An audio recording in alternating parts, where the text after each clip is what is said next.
If you watched my last video, I was into building a Collins type radio using any 602 mixers.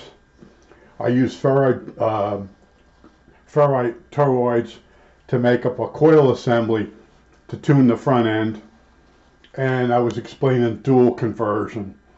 And I got so into it, and I realized there's so much to a Collins receiver. Now, of course, I was checking the internet and eBay, and I saw this model, and it's a 51J-1. There's no such model. Well, there it is, you Padner type people. Now, for you that don't know what a Padner is, I worked with a guy named Joe Padner in RCA, and all he did was argue everything, and he was always wrong. Now, I'll show you more about this receiver, but this receiver has also been modified. It says it right here. Now, this is an actual Collins logo. It's not been modified.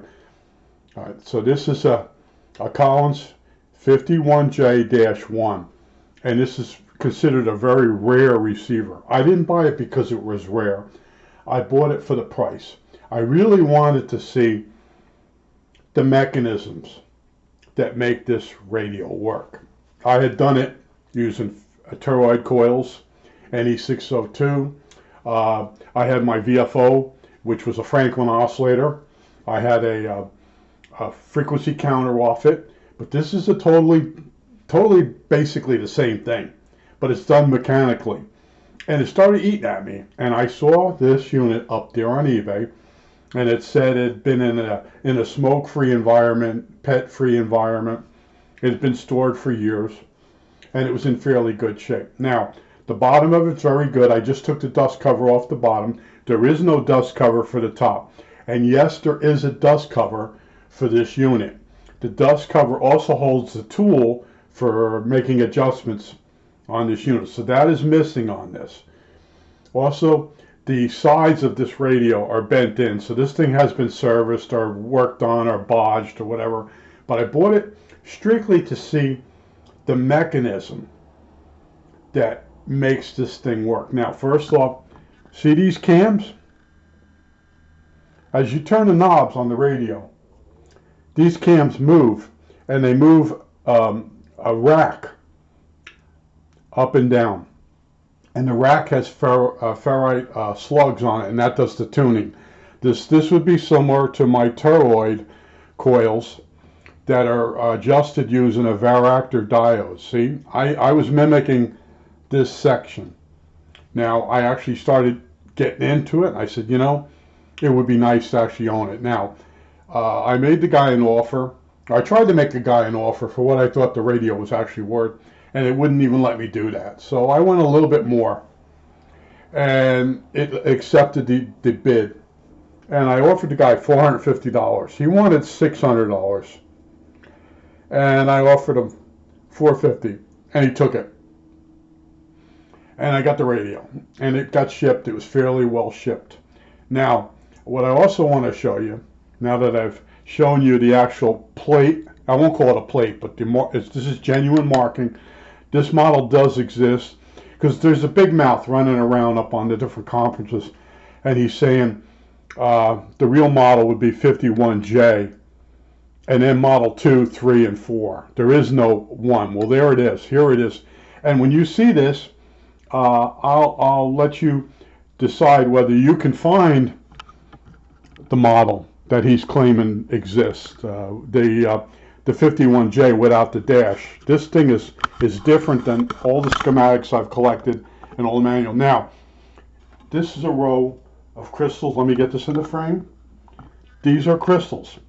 And every time you change the band, a different one of these crystals switches in.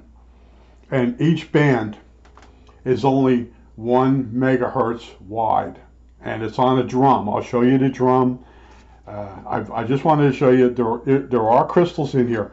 There is a mixer that's crystal controlled, and it's fixed. And the incoming signal comes in, hits the mixer. First it's tuned from the antenna in, hits the mixer, and the output of the mixer tunes along with the input signal of the mixer.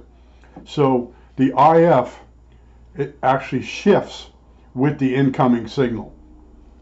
And the reason they use an output on the mixer is to prevent other frequencies from being mixed at the same time and getting into the set. This thing is mostly mechanical. And there are gears. I don't know if you can see this gear down here. There are gears. There are anti-backlash gears. This thing, if you like electromechanical stuff, this is it. Now, how I'm going to approach this is I'm going to go for the power supply first. The line cord's a little ratty looking. It's got a 3-prong plug on it, but it's all rotted out, so I don't know if it's original. So now you've seen that. You've seen that the model 51J-1 does exist. And I know there's going to be people that would argue with me, even though I showed them that. They're a Padner type. And that's why I closed my my comment section off, because I'm tired of these people that just want to argue. And they also come in and say dopey stuff. I'm going to pause it now and flip the radio.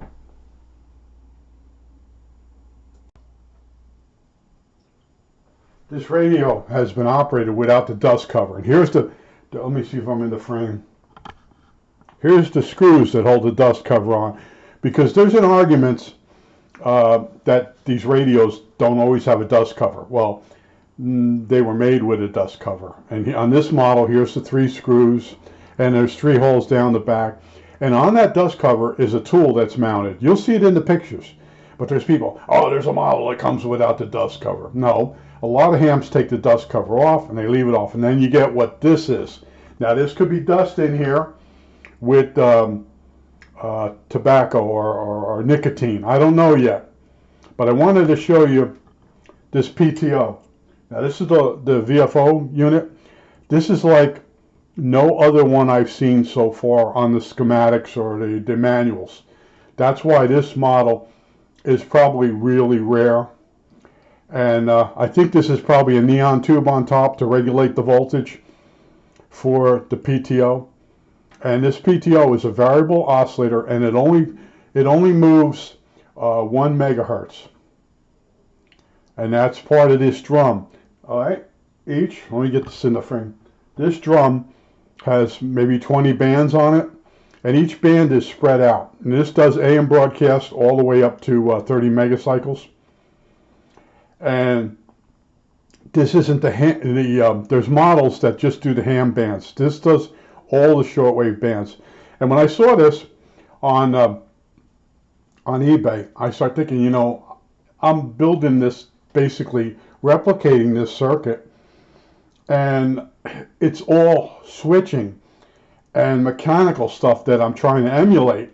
There is some tubes in this radio, but the beauty of this thing is everything's tuned. So that frequency, when it comes in through the antenna, it gets purified or filtered.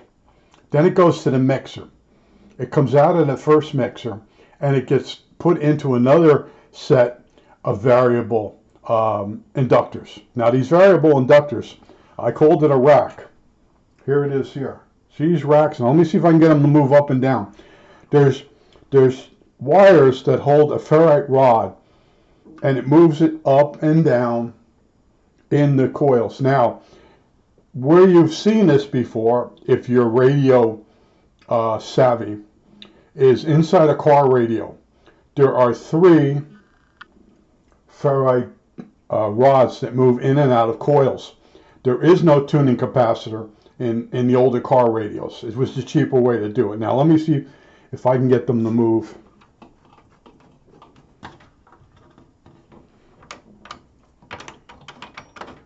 Okay, can you see them moving? I'm changing the band. Now that rack is moving up and down, as is the drum to change the bands. And then the VFO unit, when you turn it, there's a rack of 1, 2, 3, 4, 5, 6, 7 coils. Here it is here. This moves up and down. There's a cam on both ends of this shaft. So when you tune the main tuning, you can see that go up and down. Hopefully you can see that. I know there's people that they make comments like, why didn't you show us it working? I showed you the kitchen regenerative radio just to show you where to lay the parts out. There are other people that show you the kitchen radio working, and they're stroking it, and they're tuning in different. Go look at those videos. These people are dream operators. They don't build anything. They just want to see something work. That's how they get their jollies. Now I'm going to tell you how I get my jollies. My jollies is to look at the schematic of a radio and realize they're doing something extremely different. All right? And I'll say okay a few times because I notice I do say okay a lot. Now here's the power supply transformer. Here's the rectifier. Here's your capacitor. And this capacitor probably has to be changed unless I can find a date on it. And the line cord's got to be changed. And this here is your, up in the front, I believe this is the crystal filter of some sort. Because this one's there's a rod that comes in here from the front. I believe this is the BFO. And these are the 3 IF sections. You always want to see 3 IF sections in a radio, in a tube radio. If you got 2, you're looking probably at a Halcrafters S40. Move on. There's nothing to see there, move on. But this ate at me. As I'm building this thing, I'm saying, man, they must have a lot of coils in this radio. And how do they do it? And I just started saying, I really need to see one. And I can see the pictures on the internet. But the pictures on the internet are never as good. I'm looking at a rack that's missing pistons. Oh no, it's there. Okay. I really needed to see this in the flesh, and how much workmanship goes into this set of 3 pistons each, and the cam. There's a cam on each end that moves this evenly up and down. Am I in the frame?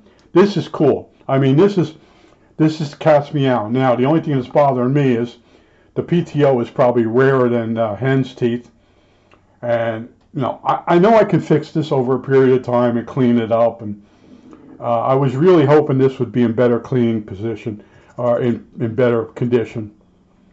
But I just want to show you.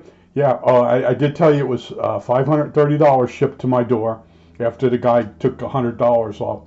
And I don't consider it worth that much, but it was eating at me. In life, there's a thing called want and need. And I'm usually really good with my money, but I really fell in love with the circuitry. And this is the year they made the Collins R390, the Collins R388, and then this one. And then there's another one that's strictly for ham frequencies, and that one's always cheaper. Works just like this, but it doesn't have as many frequencies. And after that, they made it smaller, and the coils got scrunched into on these, what would you call them, on like wafers, round wafers. They're all in there, and I started reading about it, and it was saying it's really hard to work on. Now this is open chassis. This is what I want to work on. It is kind of heavy. It's about 47 pounds.